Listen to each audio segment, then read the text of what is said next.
지난주에 이어서 사무엘서의 말씀을 계속 증거하려고 합니다.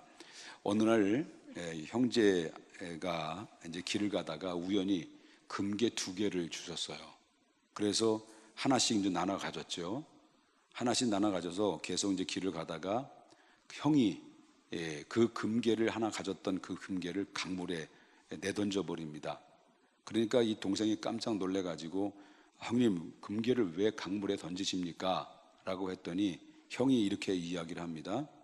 동생, 이 금괴를 보니까 동생이 없었다면 내가 금 2개를 다 차지할 수 있을 텐데 라고 하는 그런 정말 악한 마음이 들어서 이 금괴를 금괴 때문에 우리 동생과 이 형제 우애가 깨질 것 같아서 내가 그렇게 했어 라고 했다는 거죠. 자, 그 말은 동생이, 그 말을 듣고 있는 동생이 감동을 받은 거죠. 그래서 자기도 형님, 저도 그런 욕심이 들었어요 하면서 이 금괴를 형님처럼 강물에 내 던져 버렸습니다. 그래서 그리고 나서 이제 그 형의 말이, 가만히 보면 형의 말이, 그 말이 참 좋은 말일까요? 좋은 행동이었을까요? 나쁜 행동이었을까요? 내가 금방 얘기했잖아요. 형이 먼저 얘기했잖아요. 어떻게 했다고 그랬어요? 동생 거에 욕심이 생길 것 같아서, 형제의 우애가 깨질 것 같아서 금괴를 던졌다. 그러니까 이 동생의 입장에 볼 때 감동 먹어요, 안 먹어요? 먹지요. 그래서 그 형이 자랑스러운 거예요.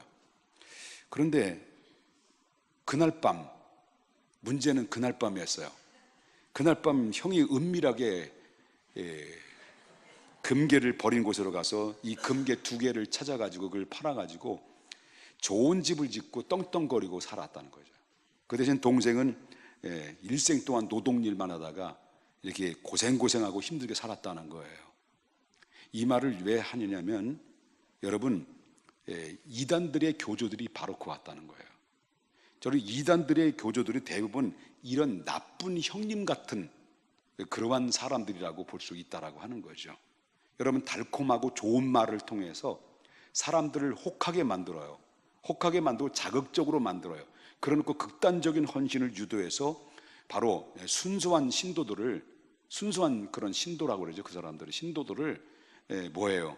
집과 재산을 전부 다 팔아가지고 바치도록, 안 바치면 안 될 만큼, 안 바치면 뭔가 일이 일어날 것 같은 그런 쪽으로 유도를 합니다. 결국은 집 바치고 땅 바쳐서, 그리고 돈 바쳐가지고 이 교주는 어떻습니까? 그 재산을, 신도들의 재산을 색출해가지고 그걸 가지고 뭘 합니까? 아주 대형 건축물을 구입을 합니다.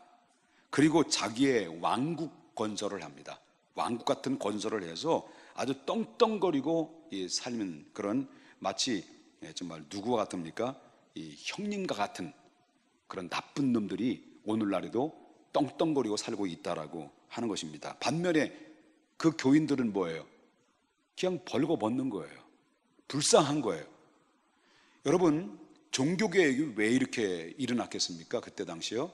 종교개혁이 일어났던 것은 120년에 걸쳐서 정말 베드로 성당을 어마어마하게 엄청난 건축비를 마련하기 위해서 돈을 이제 받고 면죄부를 팔았어요. 그때 당시 중세시대에 그 면죄부를 팔았는데, 이건 자발적인 헌신은 사실상 얼마나 아름답고 얼마나 귀한 겁니까? 그런데 자발적인 헌신이 아니라 건축 헌금을 강요해서 결국 어때요? 그 돈을 걷어들이며 면죄부를 이제 팔아가지고 결국 어떻습니까? 그래서 그 중세 교회가 이렇게 타락이 돼서 면죄부를 사면 지옥 갔던 사람이 연옥을 하나 더 만들었어요. 연옥으로 하고, 연옥을 갔던 사람이 천국으로 한다라는 교리를, 엉뚱당도 말도 안 되는 교리를 만들어서 이 면죄부를 줘서 그거를 돈 주고 팔아넘기는 이런 일들이 중세시대에 타락한 현상을 보게 됩니다. 이런 것을 보고 결국 그 종교개혁을 일으키게 됐던 것이라고 볼 수 있다고 하는 거죠. 여러분, 아까도 말했습니다만 자발적으로 헌신하는 것은 아름다운 겁니다. 그런데 오늘날에도 교회 건축을 강요하는 것이나 장로가 되기 위해서는 최소한도 1억 원을 헌금을 해야 된다는 거예요. 아니면 권사님이나 안수 집사님 정도 되면 2천만 원 정도 이상으로 헌금을 해야 된다라고 하는 현대판 면죄부들이 오늘날 전통적으로 쭉 내려오는 건데, 그 실질적으로 볼 때 그 전통적으로 내려오는 그 악습들이 결국 교회를 멍들게 만드는 요인이 된다라고 하는 거죠. 괜히 내가 잘못한 것 같아요. 괜히 말한 것 같아요. 앞으로 우리 교회 장로님은 하게 되면 1억을 헌금하고, 권사님, 안수집사님은 2천만 원 이렇게 해서 좀 교회 빚들 금방 갚을 수 있지 않겠는가. 빚을 갚으려면 한 12명 정도 장로님을 세워야 되고요. 이렇게 오늘날 현대판 면죄부가 이렇게 정말 성행되는 이런 모습들은, 이게 마치 당연한 것처럼 이 악습이 전통으로 이렇게 계속 내려오다 보니까 이게 당연한 거예요. 그런데 실질적으로 따져보면 그것이 얼마나 잘못된 것이고 얼마나 정말 하나님이 기뻐하지 않는 일인가를 우리가 보게 된다는 거죠. 그럼 우리 교회는 참 잘한 것 같죠? 뭐 1억을 강조하거나 금액을 재신 적이 없잖아요. 그냥 자발적으로 1억을 했죠. 자, 이단 교회의 3대 특징이 바로 뭐냐면, 3대 특징이 있습니다. 첫 번째 특징은 교주가 신도들의 재산을 뜯어낸다는 거예요. 아주 귀재예요. 재산을 뜯어내는 것이 귀재예요. 그래서 이 큰 이단 교회들은 대개 무슨 재벌이에요? 부동산 재벌이에요. 땅이 어마어마하게 많아요. 신천지도 그렇고요, 통일교도 그렇고요, 여호와 왕국, 여호와 증인도 그래요. 여러분, 특별히 하나님의 교회라는 교회 보십시오. 저 배다리 방죽에 어마어마한 건물들, 부동산, 모든 건물들은 다 싹쓸이 해가지고 다 어때요? 다 걷어들이는 거예요. 그래서 여러분, 가장 오늘날 무서운 이단 중에 이단은요, 정말 경계 1호의 대상은요 어디냐면, 신천지보다 더 무서운 게 하나님의 교회예요. 안상홍, 옛날에는 안상홍 증인인데 지금은 하나님 어머니, 장길자가 어머님 된 거예요. 안상홍 부인이 어머님 돼가지고 그 하나님의 교회가 돼서, 오늘날 이 교인들이 헌금을 하고 재산을 안 팔아 바치지 않으면 뭐 자식이 뭐 다리 몽둥이가 부러지고 머리가 부러지고 뭐 깨지고 뭐 이런 협박을 다 동원해가지고 어떻습니까? 돈을 끄어내죠. 그래서 결국 특징이 바로 뭐냐면, 이단들의, 교주들의 신도들의 재산을 자꾸 뜯어낸다. 그래서 결국 이단들의 특징은 바로 뭐냐면 부동산 재벌이에요. 그리고 그 종말이 온다. 특징이에요. 곧바로 종말이 온다. 재림한다. 그렇기 때문에 모든 재산을 다 정리하라. 그래가지고 그 영혼의 때가 오게 되면, 영혼의 때가 오면 모든 것을 바쳐야 돼. 더 이상 재산이 필요 없고 땅이 필요 없으니까 바쳐야 된다라고 하는 거죠. 그래서 교주 자신을 또, 백성들은, 성도들은, 신도들은 모든 걸 다 바치는데, 그 대신 뭡니까? 그거를 걷어들인 교주 자신은 어떻게 되는 거예요? 그 땅에서 완전히 아방궁도 그런 아방궁이 없죠. 아방궁 없습니다. 그런 아방궁 없습니다. 그러니까 얼마나 불의한 속임수가 될 수 있겠냐는 거죠.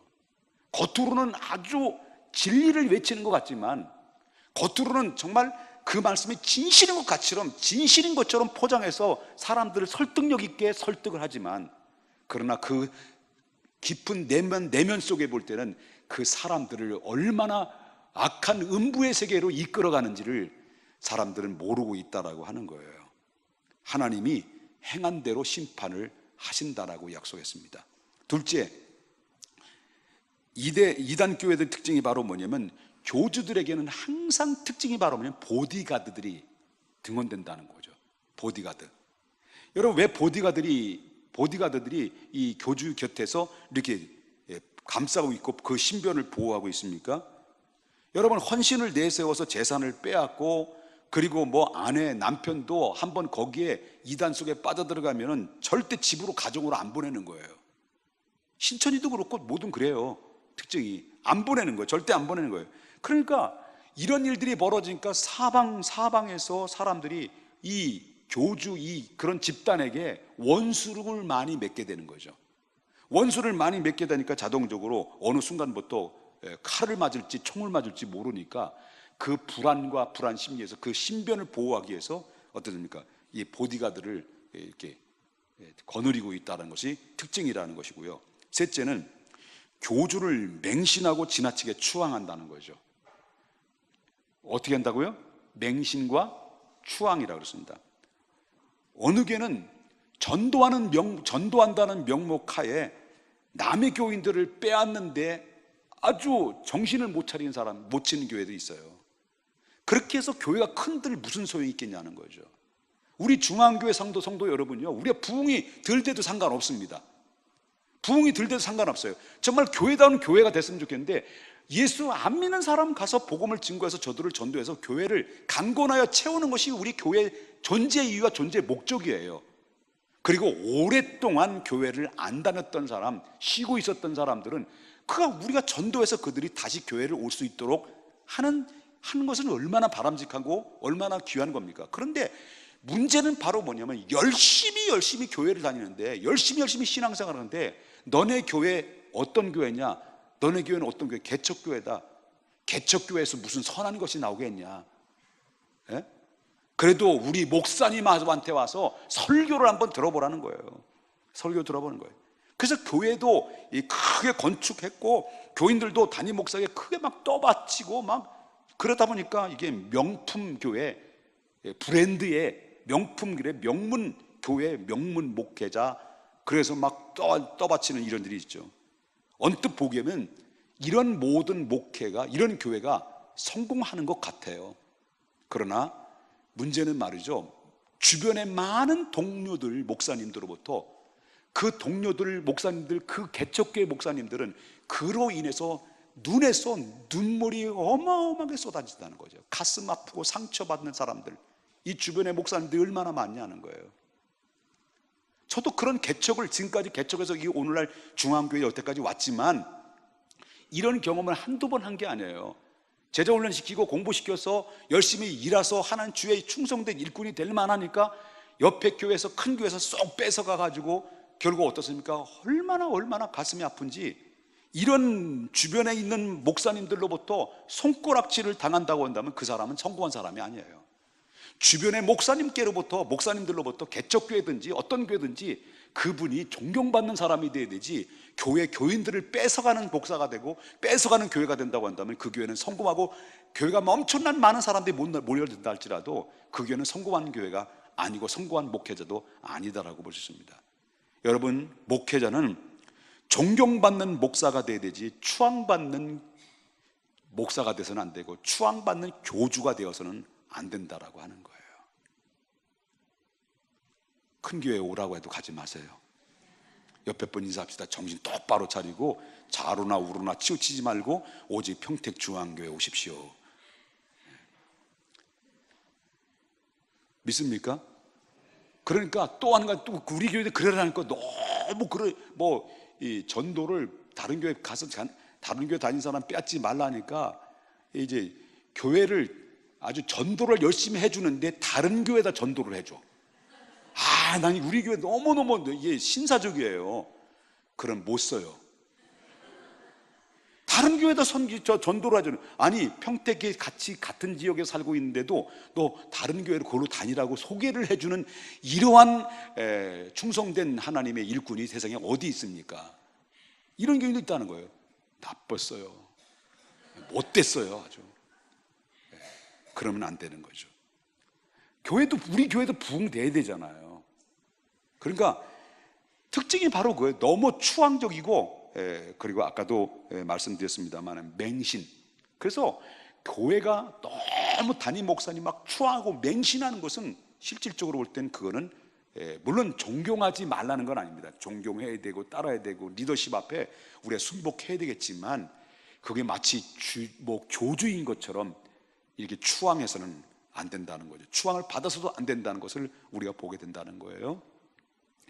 하나님의 은혜를 받은 사람은 어떤 사람이에요? 오늘 본문에 이제 본문에 들어가니 언제 끝나? 시간 되면 끝날 거예요. 사무엘이라는 사람이 등장되죠.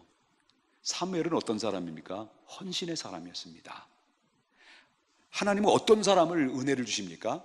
어떤 사람에게 은혜를 주시고 어떤 사람을 축복하시고 어떤 사람을 그를 세워주시고 어떤 사람을 그를 높여주시고 어떤 사람을 하나님께서 그를 사용하십니까? 사용하시는 것은요, 바로 매사에 공명정대한 사람을 하나님이 사용하신다. 자, 1절 보겠습니다. 1절, 아까도 분명히 얘기했죠? 시간 되면 끝내준다고. 자, 1절 다 같이 한번 읽어보겠습니다. 시작. 아이 사무엘이 엘리 앞에서 여호와를 섬길 때에 여호와의 말씀이 희귀하여 이상이 흔히 보이지 않았더라. 자, 그 당시에 사무엘이 어디서 살았어요? 성막의 성소 안에 살았어요. 그런데 그때 당시에 사무엘이 성전에 살았을 때 그때 당시에 하나님의 말씀이 어떻다라는 거예요? 희귀했다라고 하는 거예요. 그러면 하나님의 말씀이 희귀했다라고 하는 이 말은 그렇게 된 큰 이유가 뭐냐? 큰 이유가 그때 그 시대적으로 볼 때 영적으로 상당히 암흑 속에 있었다는 거죠. 암흑 속에. 그러니까 여러분들 예를 들어서 은혜 받으세요 라고 하면 은혜가 뭐야? 이거예요. 은혜라고 하는 말씀이 생소하게 느껴지는 거예요. 생소하게 느껴지는 거예요. 그러니까 그때 당시에 하나님의 말씀이 희귀했다고 하는데 그렇게 된 큰 이면에는 그때 당시에 누구의 책임이냐면 최고의 지도자인 제사장 엘리의 책임이었습니다. 그때 당시에는 왕이 없었어요. 제사장이 그의 왕의 역할을 감당했기 때문에, 지도자였기 때문에 최고의 지도자인 엘리가 잘못이 컸다라는 거죠. 그래서 여러분 뭘 보면 아냐면 사무엘상 2장에 보게 되면 엘리는 자식 관리에 실패를 했어요. 자식 관리에 실패했다는 것이 뭘 보면서 알 수 있냐면 그의 아들들은 홈리와 비느하스잖아요. 홈리와 비느하스는 그 제사를 인도하는 자고 제사를 집리하는 자임에도 불구하고 하나님 앞에 제사를 너무 많이 드리다 보니까 제사를 무시했어요. 다시 말한다면 제사를 멸시했다는 거예요. 제사를 멸시하고 그리고 하나님의 법을 어겨요. 그리고 그뿐만 아니에요. 제단에서 섬기고 있는 여자들과 동침을 해요. 성관계를 한다는 거예요. 그러니까 자식들이 그러면 자, 영적으로 타락하고 도덕적으로 타락하고 성적으로 타락하고 윤리적으로 완전히 타락된 그 가운데 있었을 때 이런 상황을 보게 되면 자식이 그러면 남보다 더 혼내줘야 되는 것이 사실이 아니냐는 거예요. 사실이죠. 혼내야 되는 건데 그런 얘기를 듣고도 주변에 사람들이 얘기를 듣고 당신의 자식이 왜 그러냐, 당신의 자식은 너무한다, 제사장이 아니냐, 책임감 가져야 되지 않겠느냐, 왜 이렇게 형식적으로냐, 왜 이렇게 타락됐느냐라고 소리를 많이 엘리가 들어요. 들으면 어때요? 바로 그런 얘기를 듣고도 엘리야는 그 자식들을 불러가지고 강하게 야단치지 않고, 야단친다는 게 부드러운 말로 얘기해요. 뭐라고 말합니까? 아들아, 왜 그러니? 소문이 안 좋구나. 남들이 지켜보니까 죄짓지 않게 조용히 제져라. 그렇다는 거예요. 비슷한 얘기가 사무엘상 2장 22절부터 25절에 그 얘기를 했다는 거예요. 그 엘리에게는 그런 공명 정대함이 없기 때문에 그 시대가 암흑시대 속에서 사람들은 허우적거리고 허덕이고 있었다. 그런 태도가 지도력의 공백을 초래했고 결국 그 사회에 혼란이 빠지게 됐고 하나님의 말씀의 은혜가 결국 내려져도 그 말씀이 막혀버리게 되는 거죠. 하나님의 은혜가 막히면 축복도 막히는 거예요. 하나님의 은혜가 열리면 축복도 열리는 거예요. 그렇기 때문에 여러분이 하나님 앞에 복을 받기를 원한다고 한다면 먼저 여러분, 내가 은혜가 닫히지 않게 기도해야 돼요. 항상 내가 은혜를 받는데 은혜가 열려지는 삶을 살아가도록 애쓰고 노력하지 않으면 은혜가 닫히면 하나님의 축복도 닫히는 거예요. 뭐입니까? 은혜가 닫혔다는 것은 하나님이 나에게 관심이 없다는 거예요. 은혜가 임한다는 것은 하나님이 나에게 관심이 있다는 거예요. 관심법으로 볼 때 그렇다는 거예요. 여러분, 남의 자식이 잘못되면 그냥 지나쳐도 내 자식이 잘못된다고 한다면 그냥 바로잡기 위해서 어떤 희생도 감수를 해야 된다는 거죠. 감수를 해야 돼요. 자, 그렇다면 누가 하나님의 음성을 듣고 하나님의 은혜를 받습니까? 자, 사무엘은 엘리가 형편없었잖아요. 그죠? 엘리가 형편이 있었어요, 없었어요? 형편은 있었어요. 돈도 많고 재물도 많고 자식들도 두 놈이나 있고 형편은 있었어요. 그런데 영적으로는 형편이 없었어요. 영적으로는 분별력이 없었어요. 그럼에도 불구하고 그러다 보니까 사무엘이 잘못된 가운데다 보니까 말씀이 희귀한 그런 가운데 있었을 때에 그때 그럼에도 불구하고 사무엘은 하나님의 음성을 들었다는 거예요. 하나님의 음성. 그러면 어떻게 해서 하나님의 그때 당시 말씀이 희귀한 가운데 있음에서도 불구하고 사무엘이 하나님의 음성을 들었을까요? 그러면 그때 당시에 엘리의 제사장은 이 제사장이라고 하는 화려한 타이틀은 가졌지만 뭐가 없는 제사장이에요? 알맹이가 없던 제사장이에요. 알맹이. 사무엘 1장에 보게 되면 한나에게는 뭐가 없었어요? 남편은 있었지만 자식이 없어요. 남편은 있는데 자식이 없는 건 이게 참 슬픈 일이죠. 그런데 한나가 속으로 하나님 앞에 간절히 기도하면서 하나님 앞에 성전에서 막 기도하고 막 걸어다니면서도 기도하고 성전 안에서도 흐물흐물 기도하고 막 흥얼흥얼 기도하는데 이런 모습을 보면서 엘리 제사장이 뭐로 오해를 한 거예요? 술에 취해가지고 술 주정하는 것으로 오해를 해가지고 한나야 언제까지 술 먹을래? 언제까지 알코올 중독될래? 빨리 술에서 끊어라. 술 끊어라 라고 했다는 거예요.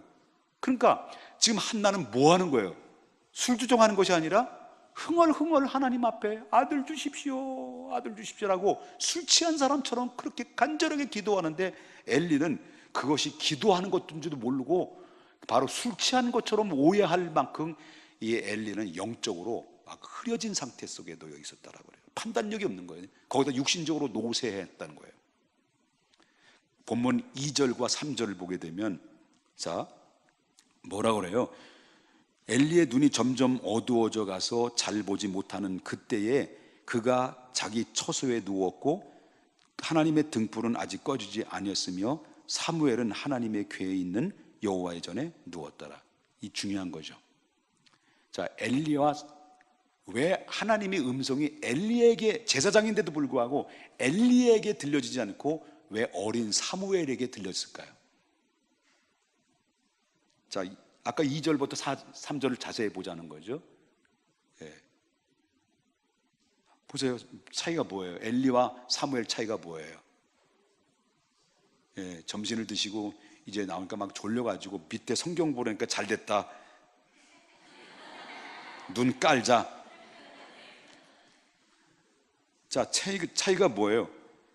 초소 차이죠. 자, 여기 보면 엘리의 눈이 점점 어두워서 가서 잘 보지 못하는 그때에 그가 자기 처소에 어떻다는 거예요? 자빠져 잤다는 거예요. 자기 처소에 자빠져 잤다는 거예요. 그런데 등불은 켜졌어요. 하나님의 등불은 켜졌고 아직 꺼지지 아니하였으며 사무엘은 그 대신 어디에 잤다는 거예요? 하나님의 여호와의 궤에 있는데 여호와의 전에서 누웠다라고 하는 거예요. 맞대잖아요. 자, 이 구절을 보면 자기의 처소에 누운 엘리의 안일한 모습과 하나님의 전에 누운 사무엘의 헌신의 모습을 여기서 보게 된다는 거예요. 이 장면을 보면 여러분 사무엘이 성전에 들어가서 뭐 했을까요? 엄마가 사무엘을 할 때 뭐로 낳은 거예요? 기도로 낳은 거잖아요. 근데 기도로 나온 부모에서 나온 자식은요, 그 자식도 기도하는 자식이에요. 성전에 들어가서 사무엘은 어린 나이에 어떻게 했다는 거예요? 성전에서 기도한 사람이라는 것을 알 수가 있어요. 그러나 사무엘은 자신이 기도를 많이 했다고 해서 엘리의 제사장을 우습게 여기거나 알기를 드문드문 여기지를 않았다는 거예요. 가끔 보면 사람들이 기도 많이 하고 헌신 많이 하고 헌금 많이 하고 그리고 많은 타이틀을 가지고 교회 리더의 그런 가운데 있으면서 내가 많이 하고 많이 기도하고 많이 헌신하는 것 때문에 교회 리더자를 우습게 여기는 경우가 많아요. 특별히 개척교회 그래요. 개척교회가 목사님들, 개척교회 목사님들 너무너무 힘들어요. 물어보면 열이면 열 다 힘들다요. 너무너무 힘들다는 거예요. 그렇기 때문에 그러나 기도와 헌신과 영성은 한 가지 분명히 알아야 될 것은 자랑거리로 돼서는 안 된다는 거죠. 기도는 해도 부족해요, 안 부족해요? 부족한 거예요. 헌신은 해도 부족해요, 안 해요? 부족한 거예요. 영성도 마찬가지예요. 그건 자랑거리가 아니에요. 근데 조금 기도했다고 해서, 조금 헌신했다고 해서, 조금 영성이 있다고 해서 담임 목사님이 영성이 있니 없니, 설교를 잘하니 안 듣니, 설교 들리니 안 들리니, 이렇게 교만으로 감싸져서 영의 눈이 흐려져서는 안 된다는 거죠. 사무엘은 그런 모습이 전혀 없었어요. 사무엘은 리더자 엘리에게 충성을 다했어요. 부족함에도 불구하고, 연약함에도 불구하고 충성을 다했어요. 4절과 5절을 보게 되면 그가 충성된 모습을 잘 나타내고 있는데, 간밤에 누가 자기를 부르는 거예요. 실제로 누가 부른 거예요? 하나님이 여호와께서 부르셨어요. 근데 사무엘이 엘리 제사장에게 부른 줄 알고 즉각 엘리 제사장에 찾아가요. 그래서 무슨 일이십니까? 왜 그러십니까? 라고 묻지 않았어요. 뭐라고 그랬습니까? 내가 어디 있다는 거예요? 여기 있나이다 라고 했습니다. 그 말만 들어도 사무엘의 충성심을 우리가 보게 된다는 거죠. 우리가 하나님 앞에 음성을 들려서 그 음성 앞에 있을 때 무슨 일입니까? 왜 그렇습니까? 뭐 때문에 그럽니까? 라고 대들지 않고 내가 여기 있나이다. 사무엘아, 내가 너를 사용하기를 원한다. 왜 그러십니까? 다른 사람 사용하십시오. 그게 아니라 내가 여기 있습니다. 나를 사용해 주십시오. 이랬다는 거예요. 여러분, 그 말만 들어도 사무엘은 엘리 제사장에게 충성을 했던 사람이라는 거예요. 그리고 6절과 8절에도 똑같은 장면이 3번이나 나와요. 가서 누워 자고 있는데 그가 너를 부르시거든. 이제 6절 8절 나오면 그때 3번 정도의 음성이 똑같은 반복적으로 자기 찾아오니까 내가 말하기를 여호와여 말씀하소서 주의 종이 듣겠나이다 하라. 그랬더니 사무엘이 엘리 제사장의 말대로 그대로 하나도 흐트럼 없이 따라서 해요. 얼마나 충성된 하나님의 사람입니까? 결국 그런 사람은 하나님 앞에 은혜를 받았다는 거예요. 하나가 더 있는데 그만할래요. 예, 그만해도 되겠죠? 네, 기도하겠습니다. 우리 하나님 앞에 기도합니다. 하나님의 은혜 받은 사람은 누구일까요? 하나님의 음성을 듣는 사람이 누구일까요? 하나님 앞에 정말 최선을 다해서 겸손히 하나님의 리더자가 좀 부족하고 연약하고 마음에 들지 않는다 할지라도 하나님이 세운 사람들이라는 것을 기억하고 리더자의 인도함 따라서 하나님 기도하는 종이 되고, 또한 같이 함께 주의 사명 앞에 그 일에 같이 쓰임받는 하나님의 충성된 헌신된 자가 되게 해 주시옵소서라고 우리 하나님 앞에 그 기도 하나님 앞에 올립니다. 할렐루야. 사랑의 하나님,